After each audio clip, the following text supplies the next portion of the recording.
Good morning, students.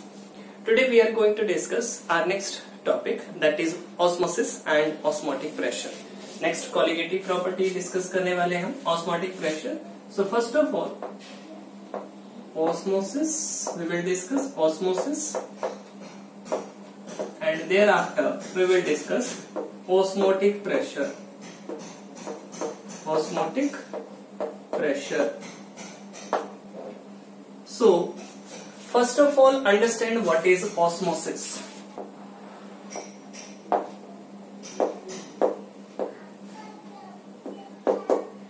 Osmosis. So osmosis को अगर study करना हो तो उसके लिए जो एक्सपेरिमेंट यूज किया जाता है that is a potometer experiment.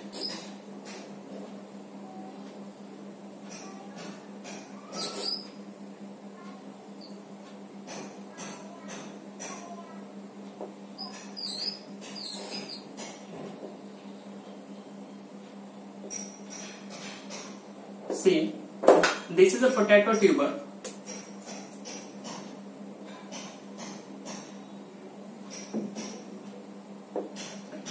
And this potato tuber is kept in a petri dish containing water.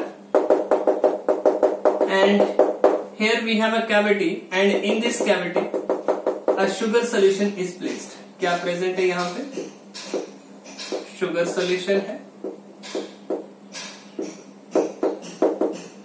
और यहाँ पे क्या प्रेजेंट है? वाटर प्रेजेंट है. यहाँ पे जो है एक पिन लगा दी, and after some time you will remain it undisturbed, and after some time see what you will observe, the water will start moving through this semi permeable membrane and the level of water will rise. After 2 to 3 hours you will observe कि जो water है वो यहां तक rise कर गया. ठीक है, अगर इतनी बात आपको समझ आ गई तो यहाँ पे देखो अब क्या है. वाटर जो है, water was acting as a solvent, और सॉल्वेंट के मॉलिक्यूल्स वो मूव कर रहे हैं, और कहां से कहां मूव कर रहे हैं. यहाँ पे क्या प्रेजेंट था? प्योर वाटर प्रेजेंट था, प्योर सॉल्वेंट प्रेजेंट था. तो सॉल्वेंट के मॉलिक्यूल्स मूव कर रहे हैं, जहां पे उनकी ज्यादा कॉन्सेंट्रेशन है वहां से वो मूव कर रहे हैं जहां पे उनकी कम कॉन्सेंट्रेशन है. ठीक है, तो ऑस्मोसिस को अगर डिफाइन करना हो तो कैसे डिफाइन किया जा सकता है? So osmosis is defined as movement of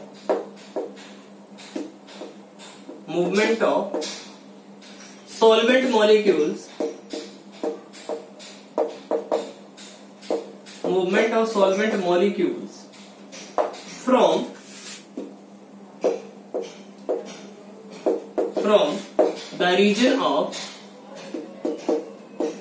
from the region of their higher concentration to the region of their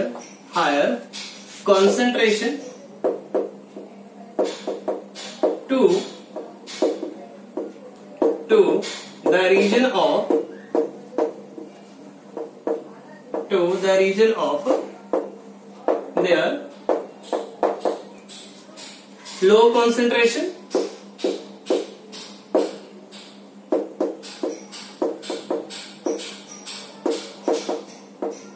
through a semi-permeable membrane.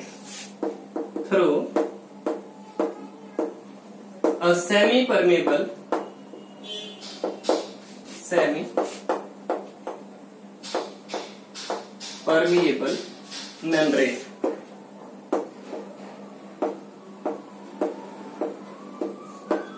ठीक है. So what is osmosis? Movement of the solvent molecules from the region of their higher concentration to the region of their low concentration through a semi-permeable membrane. This is known as what? This is known as osmosis. ठीक है. अब एक और concept आता है हमारे पास, diffusion.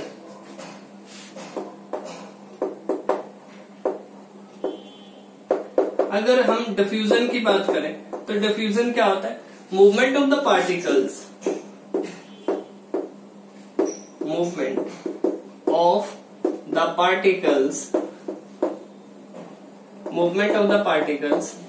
from their higher concentration, from their higher concentration to their low concentration or their lower concentration through, ठीक है। अब यहां पे कोई सेमी परमेबल मेम्ब्रेन जो वो रिक्वायर्ड नहीं है, ठीक है। सो यहां पे कोई बाउंड्री नहीं है, जबकि यहां पे बाउंड्री थी, सॉल्यूशन फ्लो नहीं कर सकता था, बट सॉल्वेंट के मॉलिक्यूल्स हैं वो मूव कर सकते हैं। बट डिफ्यूजन के केस में क्या है, पार्टिकल्स है वो मूव करेंगे from the region of their higher concentration to the region of their low concentration. यहाँ पे कोई सेमी परमेबल मेम्ब्रेन जो रिक्वायर्ड नहीं है। अब एक सिंपल सा एग्जांपल जो कंसीडर कर लेते हैं। देखो, अगर कहीं पे आप कोई भी सेंट है स्प्रे करते हैं, कहीं पे कोई भी गैस की लीकेज है, तो वो गैस जो वो इमीडिएटली दूसरे कॉर्नर तक जो वो पहुंच जाती है bye means of what, diffusion. तो गैस के पार्टिकल्स हैं, गैस के मॉलिक्यूल्स हैं, वो क्या शो करते हैं, डिफ्यूजन शो करते हैं।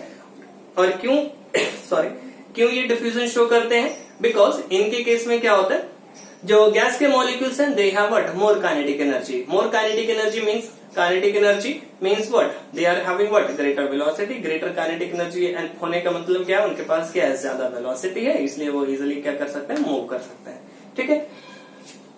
सो यहाँ पे सिर्फ वाटर की मूवमेंट हो रही है, और यहाँ पे किसकी मूवमेंट हो रही है, यहाँ पे पार्टिकल्स की मूवमेंट हो रही है। जहां पे उनकी ज्यादा कॉन्सेंट्रेशन है वहां से जहां पे उनकी कम कॉन्सेंट्रेशन है उस तरफ, ठीक है। और यहाँ पे अगर हम एक और कॉन्सेप्ट देख लें तो जो ऑस्मोसिस है, ऑस्मोसिस के केस में सेमी परमेबल मेम्ब्रेन जो वो रिक्वायर्ड है, बट डिफ्यूजन के केस में ऐसा नहीं होता है, कोई सेमी परमेबल मेम्ब्रेन जो वो रिक्वायर्ड नहीं है डिफ्यूजन के केस में, ठीक है। अगर हम ऑस्मोसिस की बात करें तो ऑस्मोसिस जो वो किसकी प्रॉपर्टी है, सोल्यूशन की प्रॉपर्टी है, लिक्विड्स की प्रॉपर्टी है। और अगर हम डिफ्यूजन की बात करें तो डिफ्यूजन सबसे ज्यादा जो वो किसके केस में ऑब्जर्व होता है, गैसेस के केस में होता है। सो हम ये बोल सकते हैं कि जो डिफ्यूजन है that is the characteristic of gases, ठीक है। So these are the differences between osmosis and diffusion. Now we will discuss the osmotic pressure and consequences of osmosis. See, suppose we have a cell and this cell is placed in hypotonic solution. हमारे पास कोई cell है, ठीक है, and this cell has been placed in, this cell has been placed in hypotonic solution. Hypotonic solution. Hypotonic solution means less concentrated solution. Less concentrated solution means solvent का amount फिर ज्यादा होगा अगर less concentrated है तो, ठीक है। तो इस केस में क्या होगा, एंडोस्मोसिस will take place। क्या होगा, एंडोस्मोसिस, ठीक है। डिटेल में डिस्क्राइब करेंगे कि एंडोस्मोसिस क्या होता है और एक्सोस्मोसिस क्या होता है। दूसरा केस है, if a cell is placed in an isotonic solution, cell है और इसको किस में रखा, आइसोटोनिक सॉल्यूशन में,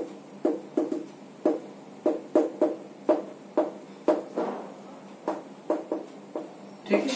और एक केस बन गया, if a cell has been placed in hypertonic solution,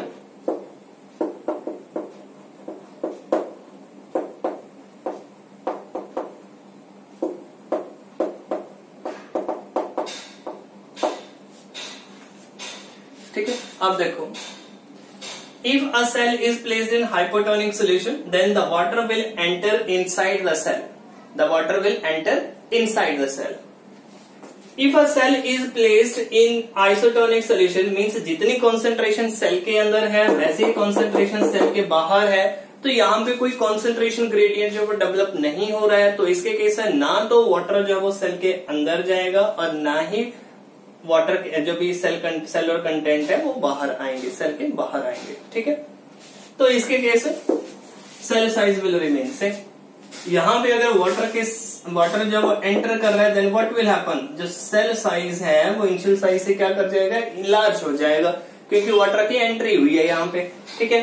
और थर्ड केस है हमारे पास, if the cell is placed in what, hypertonic solution, then cell size will shrink, ठीक है। क्या ऑब्जर्वेशन आएगी, सेल जो है वो श्रिंक कर जाएगी।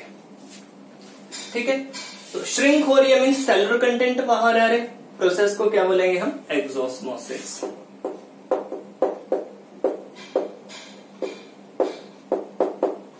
तो फर्स्ट केस आ गया आपके पास एंडोस्मोसिस। एंडोस्मोसिस को अगर डिफाइन करना हो, so it is the movement of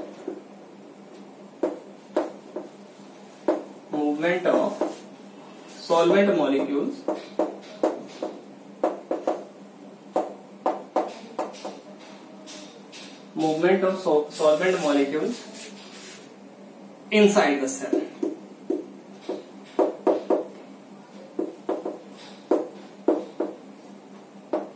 Inside the cell. ठीक है, एक्सोस्मोसिस की अगर बात करते हैं तो इसको कैसे डिफाइन करेंगे, it is defined as the movement of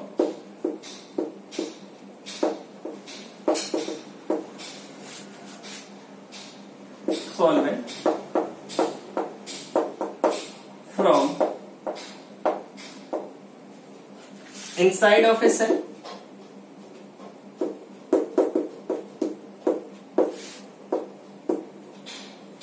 to outside of the cell.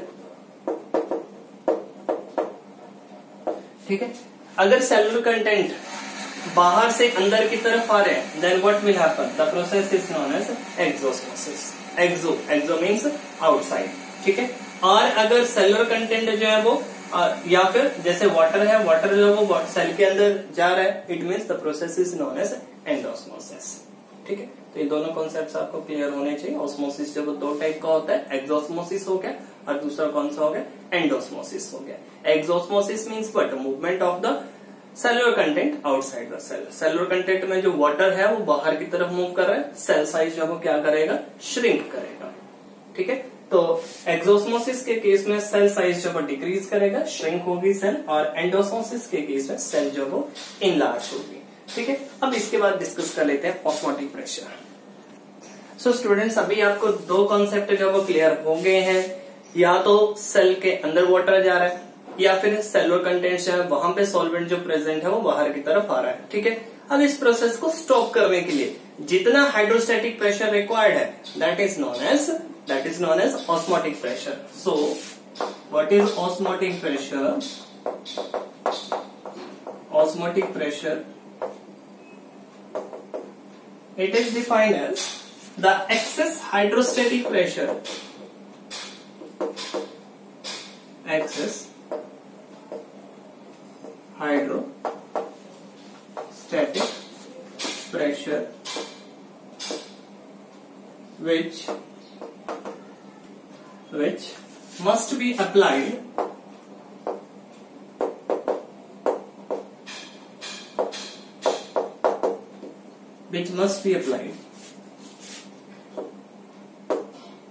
to prevent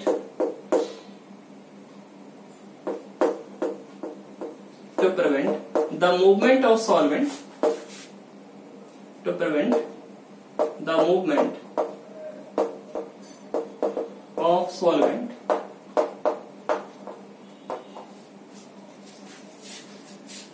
movement of the solvent in the solution.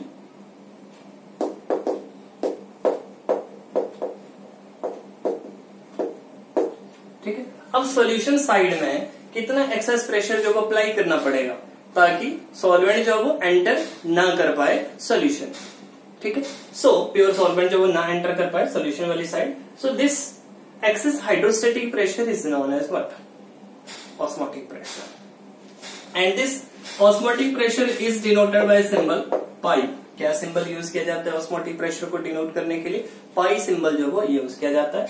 And it has been observed that pi is directly proportional to C. Osmotic pressure जो है वो किसके directly proportional है? Osmotic pressure is directly proportional to C, where C is what? Concentration.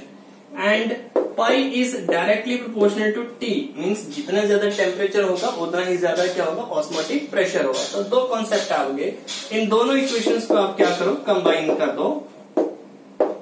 Pi is directly proportional to C and T, ठीक है। And here pi is equal to C R T, where R is what, constant of proportionality. R क्या है, are constant of proportionality है, वही universal gas constant है यहाँ पे। तो students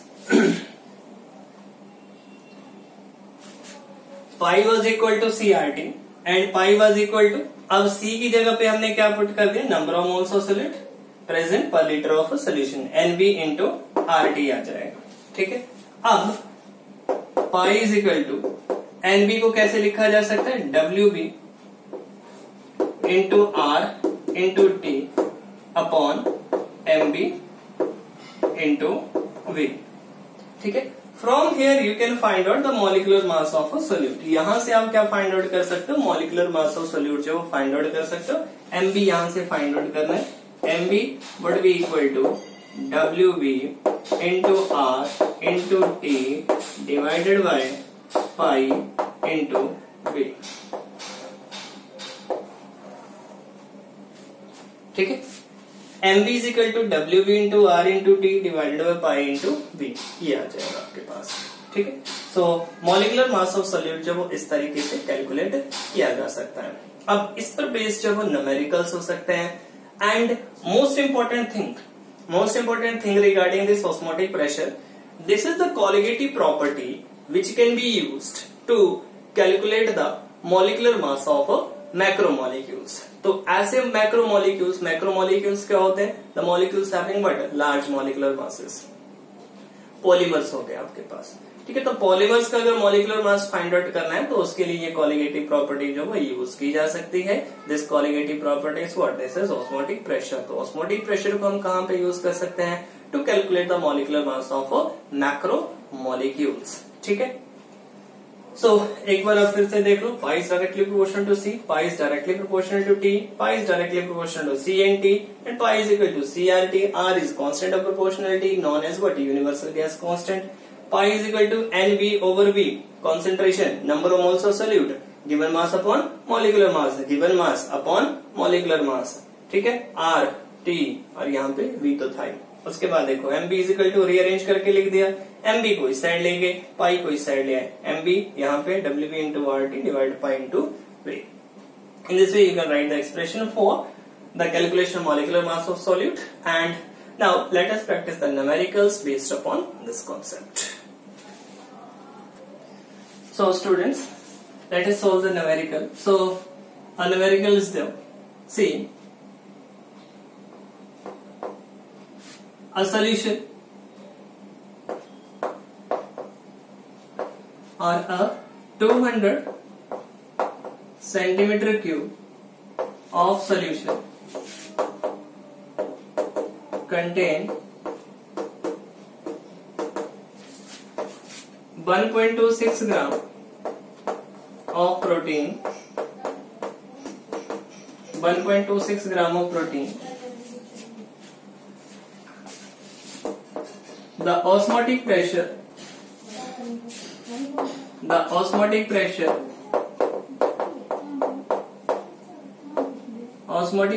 of the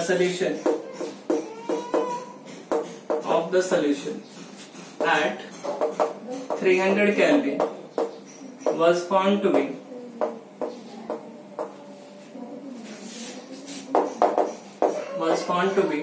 2.57 into 10 raised to power minus 3 bar.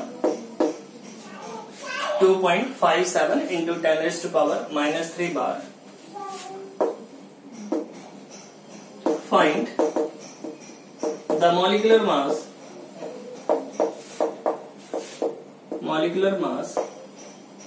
of the protein.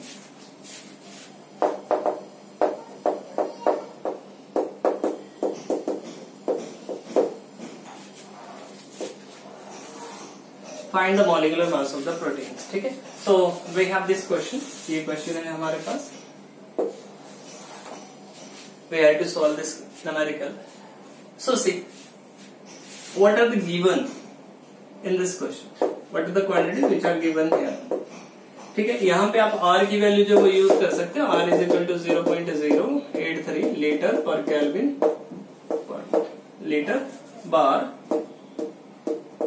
पर kelvin पर मोल। ओके, सो देखो गिवन क्या क्या है, वॉल्यूम गिवन है 200 सेंटीमीटर क्यूब है, लीटर्स में कन्वर्ट कर लो 0.2 लीटर हो गया। ठीक है, next osmotic pressure pi given है आपके पास 2.57 इंटू 10⁻³ बार, नो प्रॉब्लम है, एग्जैक्ट यूनिट में प्रेजेंट है ये। सोल्यूट का अमाउंट WB कितना अमाउंट डिसोल्व कर रखा है, इट इज 1.26 ग्राम। उसके बाद एंड MB आपको क्या करना है, फाइंड आउट करना है, MB you have to find out and temperature आपके पास गिवन है दैट इज 300 केल्विन। तो यहाँ पे आप MB के लिए एक्सप्रेशन लिख दोगे, फॉर्मूला लिख दोगे, MB is equal to what, WB into R into T upon pi into V, ये फॉर्मूला आपने यूज करना है। ठीक है, MB is equal to WB 1.26 gram, R की value 0.083, temperature 300 kelvin divided by osmotic pressure 2.57 into 10⁻³ bar and volume 0.2 litre. ठीक है, इस तरह से आपने सारे की सारी वैल्यूज जो है वो पुट कर दी। ठीक है, अब आगे आप इसको सोल्व कर सकते हो, 10⁻³ पर जाके क्या हो जाएगा, प्लस का 3 हो जाएगा, सोल्व कर लोगे इसको एंड सोल्व करने के बाद जो मॉलिक्यूलर मास प्रोटीन का आएगा, ठीक है, you can go for the calculation and solve करो, see what is the answer. So the answer is 61039 gram per mole. This is the molecular mass of the protein. ठीक है, और इसको कैसे लिखा जा सकता है, 6.1 इंटू 10⁻⁴ 4। ठीक है, और आप इसको किलोग्राम में भी कन्वर्ट कर सकते हो। ठीक है, so you can see in the numerical what you have done, जो भी आपके पास क्वांटिटीज गिवन थी वो आपने लिखी, जो फाइंड आउट करना है फॉर्मूला लिखा, वैल्यूज पुट की, then after you can reach to the answer. ठीक है, in this way you have to solve the entire question. इस तरह से आपको सारा का सारा क्वेश्चन जो है वो सॉल्व करना है। So students, next question is 1.71 gram of sucrose is dissolved in 500 ml of solution. 500 ml of solution at 300 Kelvin. At 300 Kelvin. Find the osmotic pressure of the solution. Find the osmotic pressure of the solution. Find the osmotic pressure of the solution. Okay. So in this question, what you have to do? You have to apply this formula. Phi is equal to WB upon MB R into T, और यहाँ पे आ जाएगा आपके पास भी। ठीक है, अब देखो पाई आपको फाइंड आउट करना है। WB कितने ग्राम सोल्यूट था, 1.71 ग्राम। R की वैल्यू ऑस्मोटिक प्रेशर जिसमें आप फाइंड आउट करना चाहते हो, बार में फाइंड आउट करना चाहते हो तो वैल्यू आ जाएगी 0.083। ठीक है, लीटर बार पर केल्विन पर मोल। ठीक है, वो जो भी। उसके बाद R की वैल्यू होगी, टेम्परेचर देखो कितना गिवन है, 300 केल्विन गिवन है। Molecular mass of sucrose is 342 gram and what is the volume of the solution, it is 500 ml। Litres में कन्वर्ट कर दोगे तो कितना हो जाएगा, 0.5 लीटर्स। ठीक है, वैल्यूज पुट करो, ऑस्मोटिक प्रेशर की वैल्यू फाइंड आउट करो। पाई इज इक्वल टू, देखो क्या आ जाएगा, WB की जगह पे WB 1.71 into R 0.083 into T, what is the T? That is 300 Kelvin divided by MB 342 into V, volume is what? 0.5 V. ठीक है, सब मल्टीप्लाई कर सकते हो और इसके बाद देखो डिवाइड कर सकते हो, फाइंड, सॉल्व करो, सॉल्व करने के बाद देखो क्या आ रहा है। सो यहाँ पे आप देख सकते हो डेसिमल को खत्म किया जा सकता है, ये 83 आ गया इंटू 1000 हो गया, 0.5 का 10 जो है वो ऊपर चला गया,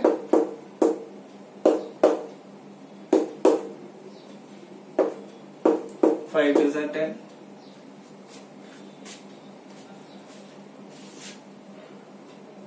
इसका भी नीचे 10 आ जाएगा, 100 आ जाएगा, 171 एंड 2 से 2 कट गया। ठीक है, सो 83 into 3 divided by 1000.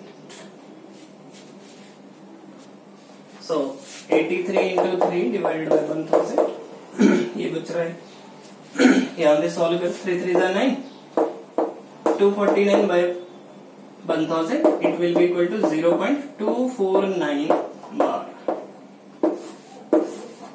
ठीक है, in this way you can solve. इस तरह से आप क्वेश्चंस को जो सॉल्व कर सकते हो। तो यहाँ पे अगर आप आंसर देखो तो कितना आंसर आ रहा है, 0.249 बार जो है वो आंसर आ रहा है।